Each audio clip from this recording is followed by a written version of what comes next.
So, welcome to the Workshop Therapy Podcast. I'm your host, Andrew, and joining me today is Mr. Brian Houseford of Housemaid and Work For It fame and fortune.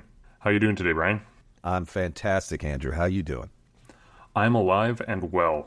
A little bit colder than you, as we discussed in the pre-show there, but not too bad because, well, I guess in full disclosure, I'm not too bad because I have a backup heat source in my house because my furnace is on the fritz right at the moment, which is always lovely. Oh, geez, yeah. But yeah, other than that, everything's good. It's not as warm as it is in Florida, but a guy can live with that. Sometimes when I think about temperature differences, when I talk to people, say in Canada, and I'm all the way in Florida, South Florida, I think there's no ideal place to live. I lived in Illinois for a long time, and it was cold there. We got a lot of that lake effect from Lake Michigan. And now I live in a place where it's like tropical and sunny, and people tend to affiliate or associate Florida with cocktails and sitting on the beach and all that. And we do very little of that. If you live here, you have to survive, you have to make money. So, it's like, I have to explain it to people that when they come here and they visit with us, we can't stop our daily lives to vacation with them. We would love to.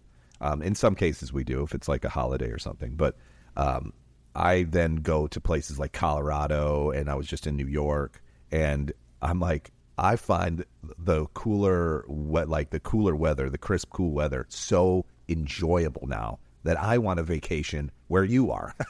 I want to get out of where I am, and I want to go where you are so I can get out of the heat. Yeah, I used to live in Los Angeles actually for a little while, and the thing about beautiful climates, if your weather's perfect, your scenery's perfect, whatever it is that's perfect for you, everybody else wants to come and visit there, and so then it's just crowded, and that sucks. At least in my opinion. I don't like huge crowds. That's why I took a crazy vacation with my kids this year. We went up to I don't know if you're familiar with where Tuktoyaktuk is. No, I've never heard of that. Okay, so it's as far north as you can drive in North America. It's up on the Arctic Ocean. Okay. And so we drove up there, and it was glorious because for hours on end, it didn't see anybody else. That was wonderful.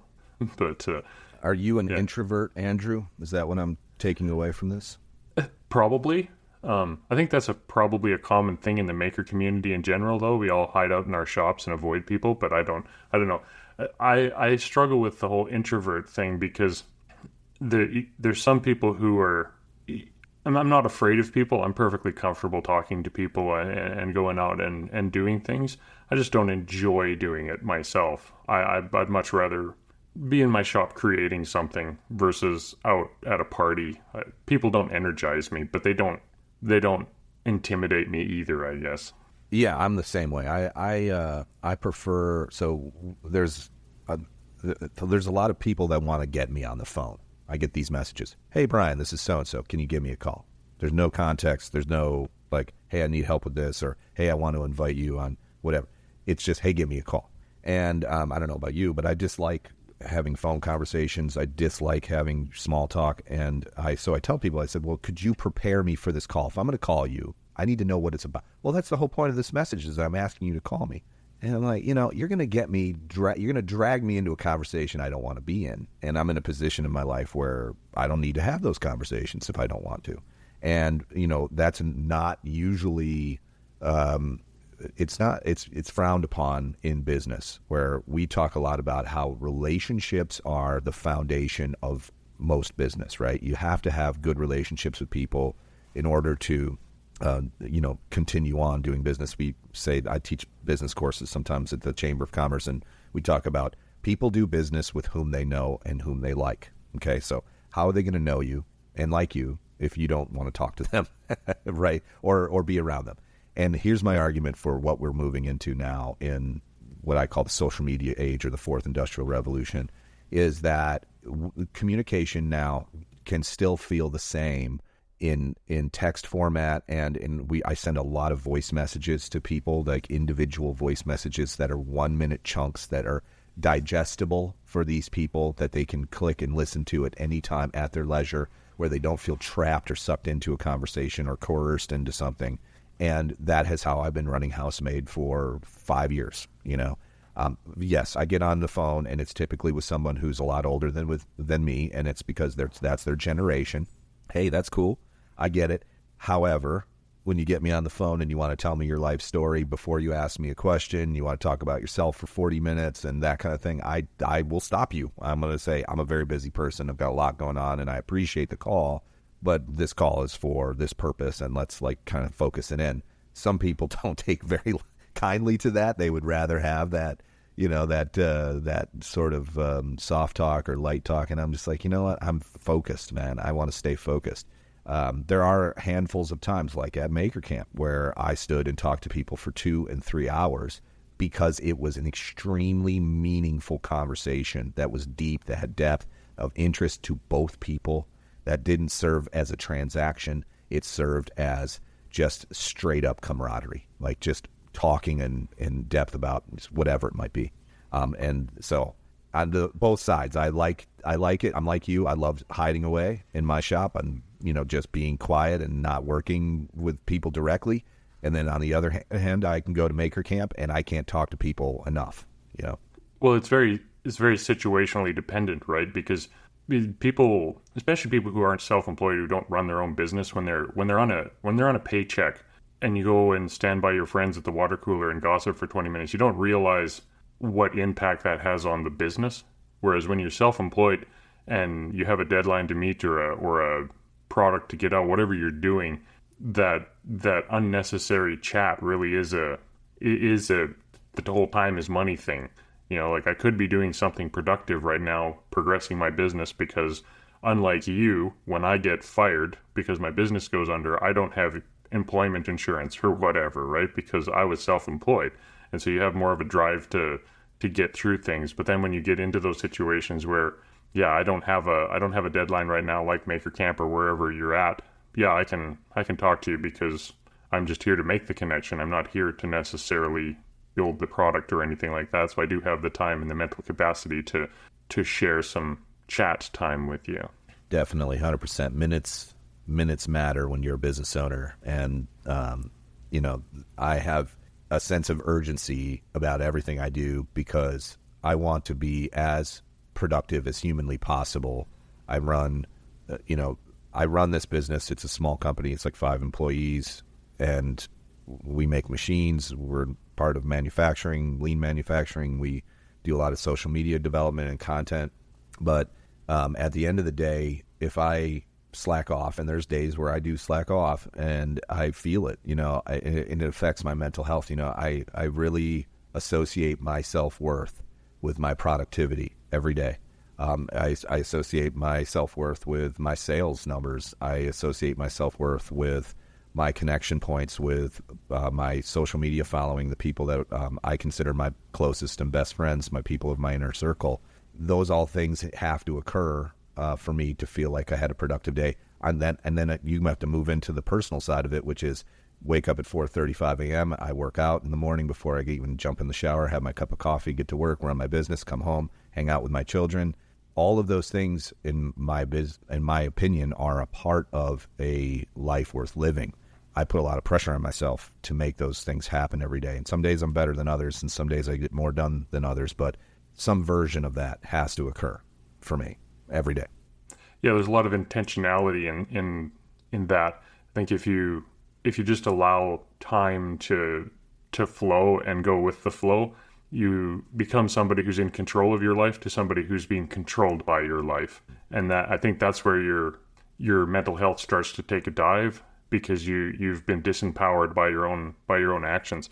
Like some people get into therapy and they get into mental issues because they're a workaholic.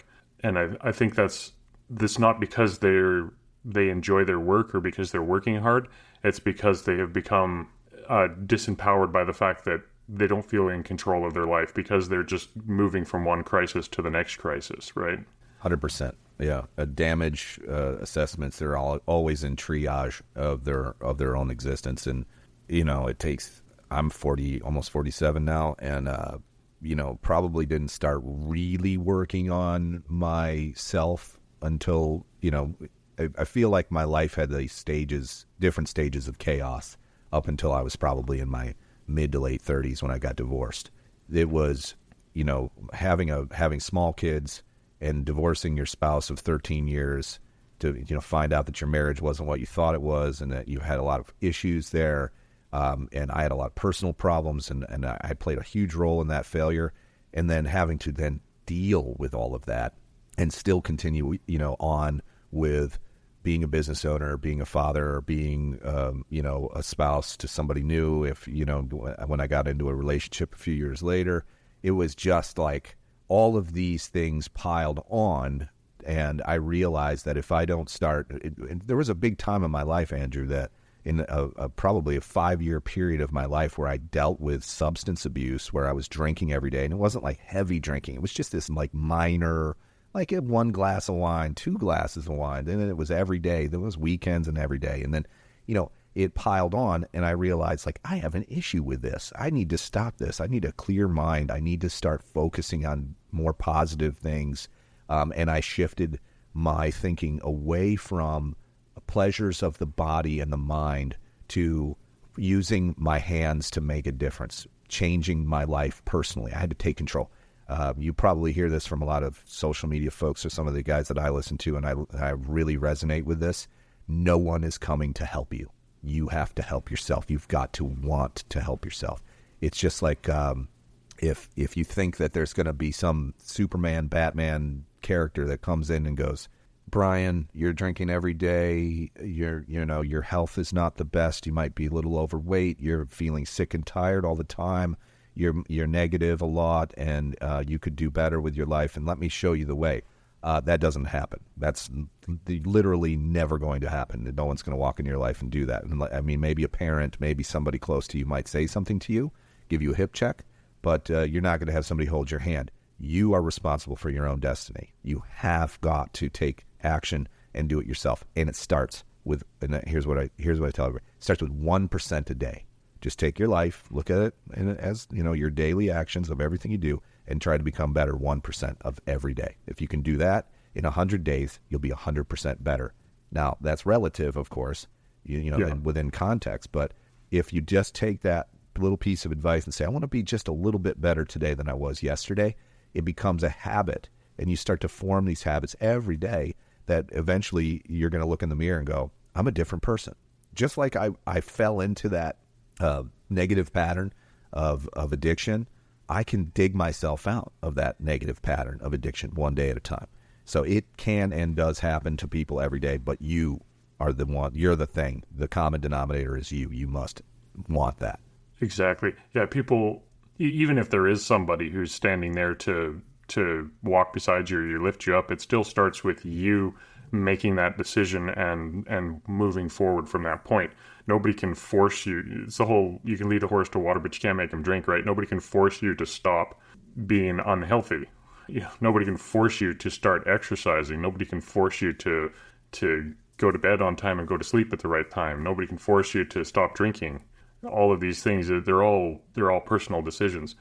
So one of the things I wanted to talk to you about, your last Work For It podcast, you mentioned that your son works with you in the shop, and he has ADD, you said, I think, right? Yes. So is he a full-time employee for you now, or is he come in and work after school sort of situation right now? Yeah, he works after school, so he's a senior in high school, so he's got this is his last year, and then about noon, so he's part of a program where he got enough school credits to where he's only in school like in the morning, and then he comes to work with us in the afternoons as sort of a handoff technical program where he's hands-on and he's learning with us, and he gets school credit for it. So he's in with us from about 12:30 in the afternoon to 5:30, 6 o'clock every day. So as a father, is that an intentional thing on your part, or was that something he approached you with? Like, so to give you a little bit of background on myself, my son, he's a lower teenager, shall we say, at this point. But he's got some sort of learning disability going on right now that we're trying to get diagnosed and figured out. And he's actually one of the reasons that I'm doing the master's that I'm doing currently. But so he's not going to fit the mold, right? And so in the background of my head, I have this idea that I need to, as a parent, I don't want to see him fail, obviously.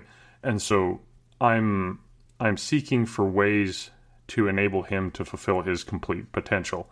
And so we're homeschooling him. My wife's a teacher, which helps, but we're homeschooling him so he can learn in the way that he learns best instead of being shoved into the back corner in the public system. And so in the background of my head, I have this idea that if I can develop his creativity in the shop, or if I can find what motivates him to be to learn the things that he wants to learn, I can help him as a father. Does that go through your mind as well when you're looking at your son, or did he come to you and say, "Hey, Dad, I have this opportunity. Can I come work with you in the shop?" He's worked for us like on and off over the years. When he was younger, it was tougher because he took a lot of things personally, and I might have been a little bit more of a. I'm not a gentle boss.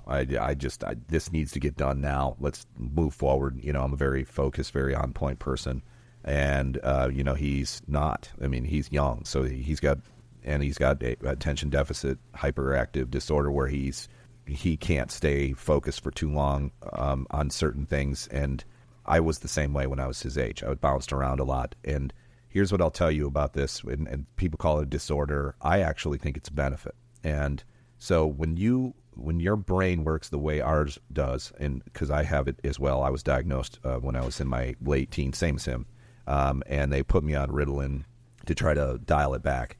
It didn't work, and different diagnoses and different things over the years. And what I realized was that I needed to lean into my deficits. And so if I could do that, then I would become very generalized. I would learn a lot about certain things. I don't know if you do this, Andrew, but I become very hyper-focused on certain subjects, and I learn them, and I get them I become an expert, in a sense, of certain things, because that's the way my brain wants to work until I decode all of it, and then I move on to the next thing, okay? This is a classic trait of someone that has ADD. They get hyper-focused on a certain subject, figure it all out, and then once it's done, and then they move on to the next thing. This can be definitely destructive in people's lives because they don't tend to have long-term relationships.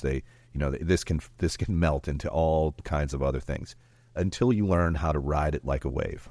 So I look at it like surfing, right? You're out on the water and you're waiting for these waves to come to you, and everyone is a little bit different. But as you surf more, as you're in the water more, you learn that there's these things called sets where waves come together.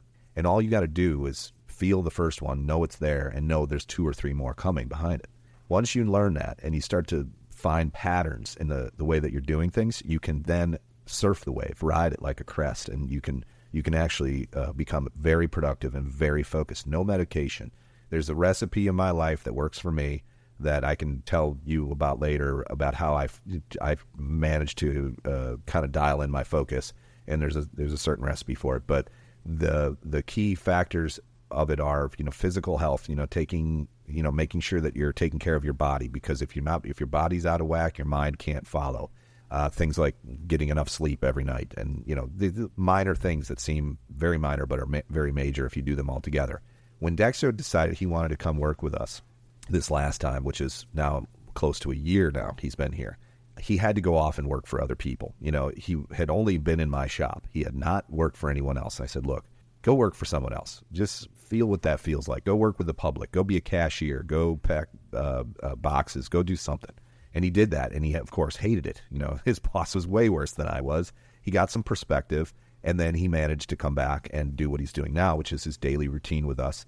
And he's got a very good routine going. He still needs direction, but at the same time, children with attention deficit or maybe learning disabilities, because typically attention deficit comes along with comprehension problems, which I have. I tell people, like, I can read and I can understand the words somewhat, but I have comprehension problems, and so do my kids. Both of my boys have this exact issue where they have to read things 2 and 3 and 4 times to really get the context and really understand and comprehend what that sentence means.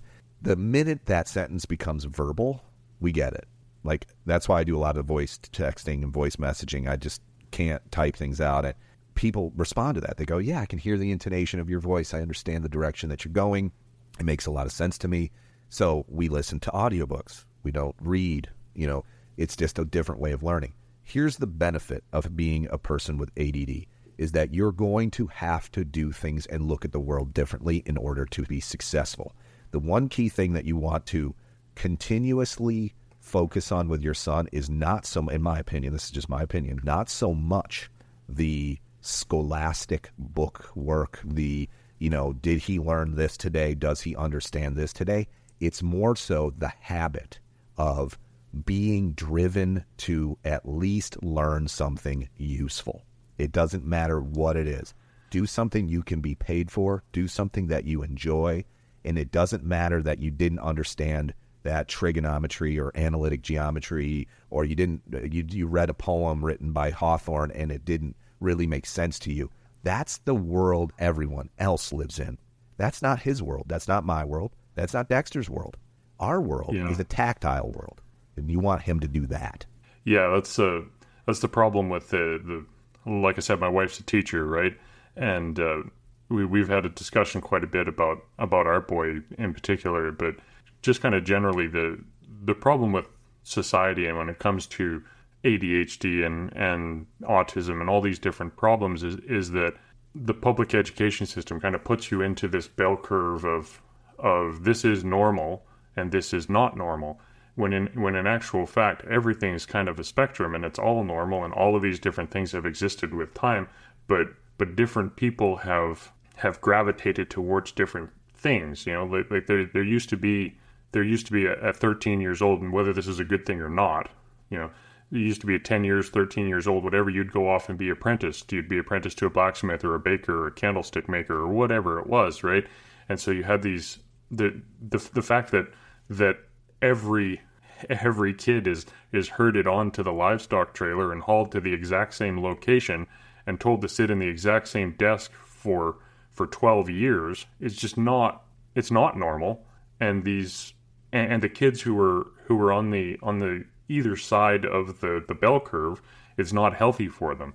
They do need to learn those things that engage them, that like my son, he's getting into blacksmithing. He really enjoys blacksmithing, and so I ended up buying him this little junky forge off of Amazon because I didn't know if he was just, oh, that's interesting, and then he's going to wander off and do something else immediately. But so I bought him this cheap little forge, and he's turned out that he's really enjoying it. But that's where, as a parent, trying to help him find his bliss or whatever you want to call it, that's the constant journey. And then for him, there's I need to learn how to do the skill. But then when you're dealing with a ADHD, for example, and I think that's part of what he's got going on.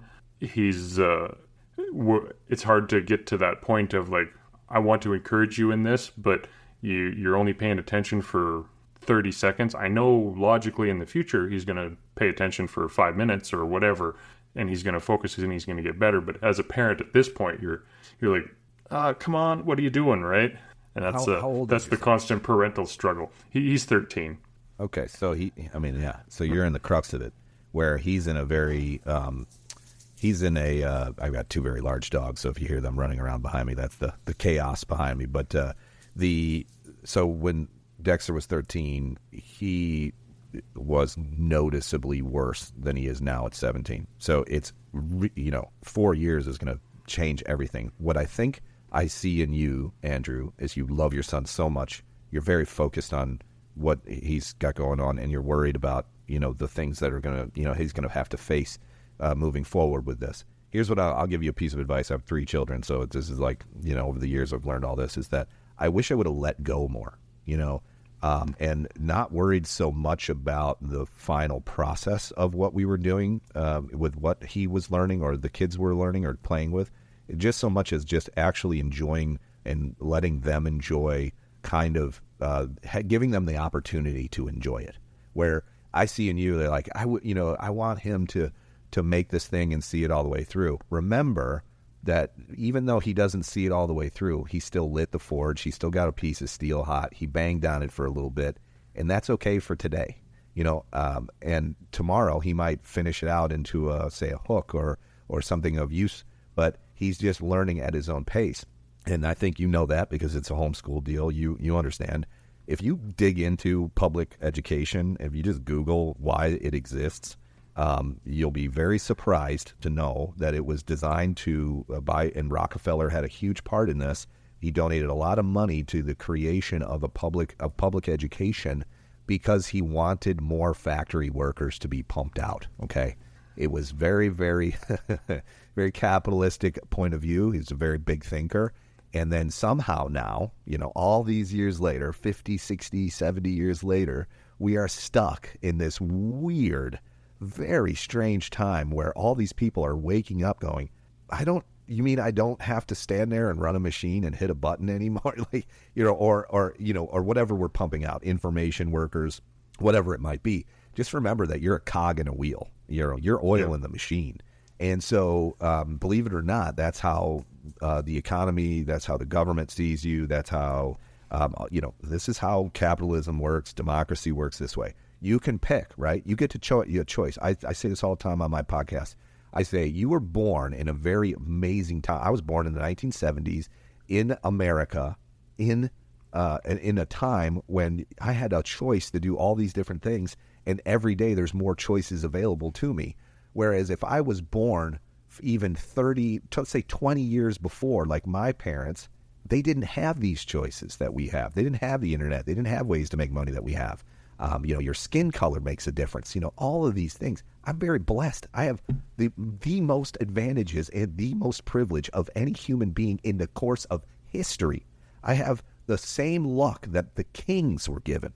And, to hear people say, well, you can't do it and you can't do that. No, you can. Here's the thing. You've been just told by the public education system that you need to be in this. You're a peg in a round hole.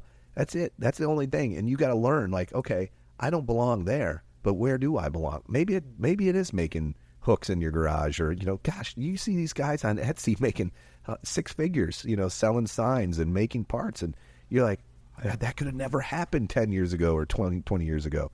So, I would encourage you to look at your son every day and think he did what he had to do today. Of course, don't give up on the regular stuff. Make sure he's building good habits.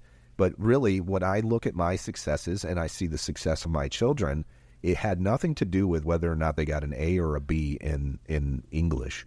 It was more so that I, through example, taught them to have a drive and to use a habit. Wake up every day with purpose. Those are the little things that add up to big things in the future. And eventually, like we talked about in the pre-show, you get 20 years behind you and you realize, damn, I did something with myself, Yeah.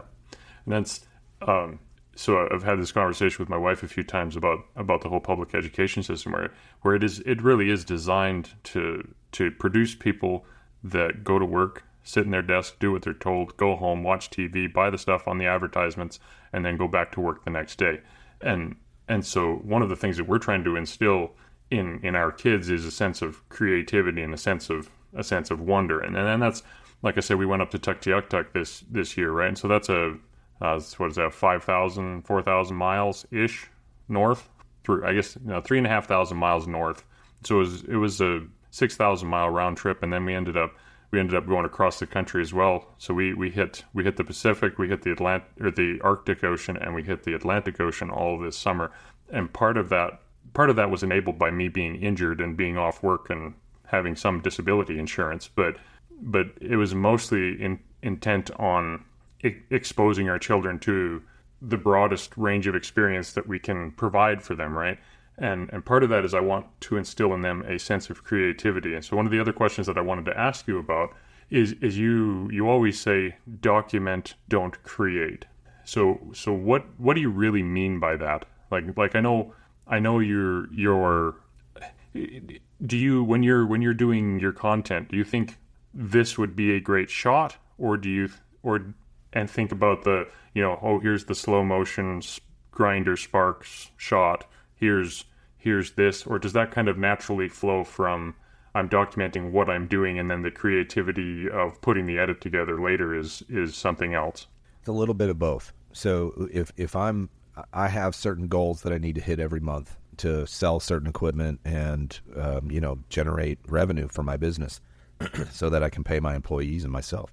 And so I always break it down every month, and I say, well, we have this in stock right now, and I'd really like to sell more of this, and I think this is important for people to have and use, so I'm going to make content around that. And then I start there. So I'm reverse engineering, right? I begin at the end. And for instance, we're about ready to release a product called a Hold Fast, which is a drill press table that we've designed. And I bought 100 of them. I had them made, and it was an expensive thing to do, and it's a very, very risky thing because you don't know if it's going to sell. It's a brand new product. But what I've learned over the years of product development is that if you get a lot of feedback in the initial stages of the documentation of the creation of it, then it's probably going to sell. You're going to get people that are going to buy them, and we have a core group of people who support my work. And some people just buy the stuff I make, even though they may not ever use it, or they just want it in their workshop. And I appreciate you and love you guys. Thank you so much for that. It's important that I recognize that, okay, there are failures in this, and that could happen. However, if I take this recipe and I actually do this the right way, solve a problem, and then reverse engineer it, I can probably make a difference in everyone's workshop or the people that support my work. So when I look at my content and I think, okay, I have to create the process of this. In fact, I use it as research and development, right? I'm going to sit there and I'm going to film what I'm doing, and I'm going to create this tool, and I'm going to drill holes, and I'm going to share that out, and I'm going to get the feedback of probably a couple hundred people. They're going to send me data. They're going to tell me like, hey, that's a really great idea. I wish it had this. I wish it had that. Okay, cool. Let's add that. We can do that. So we add that. And then over time, that content starts to morph in more of the creative stuff. So I just had a reel go to 1.1 million views on Instagram. And, we've had reels that go into the millions before, but it's kind of rare. Like, you don't get a lot of those. It's mostly 10, 20,000 views. When it goes into the millions, you are broadening your audience, right, to a whole bunch of people that will never purchase from you. These are views, these are eyes on my work, of people who are watching what I'm doing because they're interested in it, but they'll never be a customer. That's okay too, because that serves a purpose. Gives me clout. Donald Trump Jr. messages you and says like, hey, I want to buy something from you. I love your work. Things like that. Famous people will come to you and all these things. So you're like, wow, that's really neat. But what it does is it gives you fuel, and it gives you the ability to show that, okay, this is a legitimate thing. We're not just, I'm not just some dude in a garage, making one thing or not that that's a bad thing, but it's like, I think of it in terms of, you want people to see that you're a legitimate content creator, you're a legitimate machine builder. But I have to remember, I was that guy once that was just a guy in his garage doing this work, making one thing or nothing at all. And I'm like, God, every time I make a piece of content, I think somebody's going to watch this and get inspired, or no one's going to watch this and they're going to hate it. But if you reverse engineer the process and you look at the different types of content that has to be created, you can see it in my work. If you dig into my Instagram feed, you'll see there's some pieces that take me all day. I will film all day long, and I'll produce a 30-second piece of short form content. And sometimes they do really well, and sometimes they don't. But a majority of my content is that documentation, because people love to follow the process. I'll have a guy that says, I bought your forge because I watched you develop that ribbon burner over the last year, and I watched you make prototype after prototype after prototype and fail and never give up. And then one day you had a working prototype that functioned, and it was like I was there with you making that, and I felt the same joy you felt. And believe it or not, that all translates to business in some way, and I love commerce so much. I love the idea that, a guy like me can create something and sell it. And so all of those little pieces of content create this mountain or foothill of things that add up to what I call content karma, which is eventually, hopefully, that person will decide to be a customer of mine and support my work, or at least share it, or write a comment, or something, so that that's support too. I see all that as support. So it's really a mix, of documentation and then also straight up unforgiving marketing, where you have to do both, because there's an audience for both. Yeah, it always makes me laugh when I read comments on social media where people are, oh, this is nothing but an ad. Well, yeah, of course it is. Like, you're getting free content out of this, and the guy's got to make a living. So yeah, of course it's an ad. But whatever. Anyway, don't want to take up. Yeah. don't want to take up too much of your time here. You're a busy man. So, one more question for you. How do you maintain your creativity? Oh man, that's a good question. It's really important to relax the mind and not through substance. So I think play is just as important as work. Okay. And so when I'm in my workshop, I've got all these expensive tools around me that do all these fancy things. Sometimes I just want to make something fun, right? So we got into like production knife work where we started making our own knives and using a CNC and, water jetting and all these things. And it takes the handwork out of it, right? And it takes kind of like the imperfection out of it.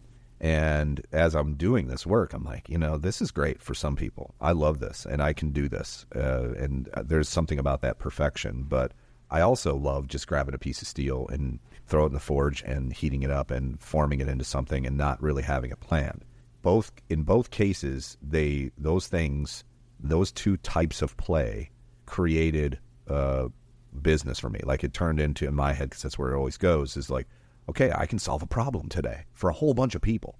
But in order for me to do that, I had to let myself go. Because I think as adults, especially in our money-making years, right, if you're between 20 and 60, you are very focused on ensuring that you're not going to be doing a job you don't like when you're in your twilight years. And I live in a place where there's a lot of older folks that are still working not because they want to, because they have to. They made poor decisions, financially throughout their years, or they just got caught up in a system that didn't recognize them and pay them what they were offered, and they didn't ask for more. And it's unfortunate. And I didn't want to be one of those people. I always wanted more. So I decided I'm going to work really hard during these years. This is where I'm the healthiest too. My mind is working. My cognitive abilities are good. My body is good. It's not failing on me. I'm almost 50 years old, but I'm still, I can do this. And in that time frame, we have a tendency to never relax the mind. This is why people get sucked into substance abuse, because they have no coping mechanism to turn off the flex. That is, I'm a father, I'm a husband, I'm a business owner, or I'm an employee. I have the pressures of work, I have the pressures of life, soccer practice, football, whatever it might be. They never get a chance to know what it's like to turn that off. So what do? They grab a beer or a cocktail. They're smoking weed or whatever. And there's definitely medicinal uses for all of that. But I will say, it becomes dangerous when you're using it to turn off the flex, right, in your mind. And I encourage you to, if you're listening to this and you identify with the words that I'm saying, that there is an option that doesn't include those substances. And it's literally looking at something you want to make. If you get inspired by somebody, you're near Jeremy over at Simple Little Life. He's the OG knife maker. This guy created content years ago, and he put out these beautiful knives, and he inspires millions of people even to this day. Go grab one of his designs and make it in your shop. You like what something he does, go off and make one for yourself and let the mind relax. Just go with it. Once you do that, you're laying a foundation for other things to come to you. Your mind will surprise you. It will turn into something that will start to flow out these creative concepts. And then it becomes a habit, and you do this every day. So obviously we can't do this every day. I can't make a knife every day. I can't hammer steel out every day.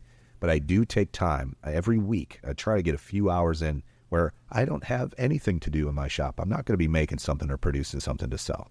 I'm just going to go out there and make something fun for myself or do it with my kids. And also remember that you have to know that at the end of it, you might not have anything, and it's okay. You just had fun learning and doing and playing in your own workshop. And trust me when I tell you, that's a great recipe. It works. It'll keep you creative. Yeah, and it comes back to that idea of being intentional with your time again too. Is if you just let yourself, well, I have this deadline and let that deadline control you, then you're going to be controlled by the deadline. But if you do take that intentional hour a week or 10 minutes a day or whatever that is, and just say, okay, it's okay if I waste some time here, I'm just going to try to be creative, then that is going to feed itself. And then that energy is going to flow into the rest of your week, and the rest of your week's going to be better as well. 100%. But, well, thank you for coming on and sharing your wisdom and advice with everybody.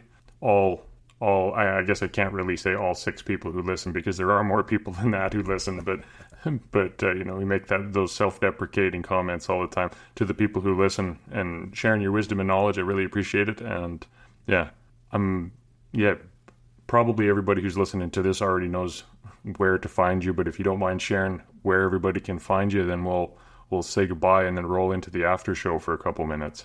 Sure, sure. You can find me anywhere on the internet if you just type in Housemaid. And housemaid.us is our website, housemaid.us on Instagram, Facebook, TikTok, and YouTube. Excellent. So go out and check them out, and we will catch you all later. It was a pleasure, Andrew. Thank you so much. Okay, I'm going to attempt to catch you off guard slightly more so than I did last time. Not completely off guard, since I warned you and then it wouldn't record, but I need you to read a list of names and say thank you to them. Oh, okay. So, starting from here. Thank you to Matthew from... I have no idea how to say that. Artiano Serio. Yep, there you go. Just Brad at Brad's Customs. Keith Drennan at Blackthorn Concepts. Eric. Skip him. I Oh, guess you never can say mind. Eric, but he upped his thing, so he's on here later too. Brandon Millichamp, Tectonic Creations. The Great Alexander. The Grant. Oh, maybe he's great too. He's adequate. You might think he's great. He probably does. Okay. Carolyn Jeanette Racine. Overall Makerworks. That's Eric. Oh, okay. So, he upped his thing. Everybody's on the Well, low now tier. he's not should like a update. weird little pink thing. He's got like a Okay, he's little got his thing symbol there. there. Waffle Beaver. Buttjoints.com. Ed Johns. Miguel. And thank you to the newest patron, who my wife is going to now butcher your name. I will butcher it. I'm sorry. Miguel Angel Viela. Close enough. Ville? That's pretty close to how I would have said it. I So don't know. I think it's Miguel Angel Viela. Ah, yeah, you're much better But than me. I could be wrong. Anyway, so thank you to the patrons of the Workshop Therapy Podcast, and especially thank you to those of you who have upped your support, and to the newest supporters as well. I hope you enjoyed my wife reading your names.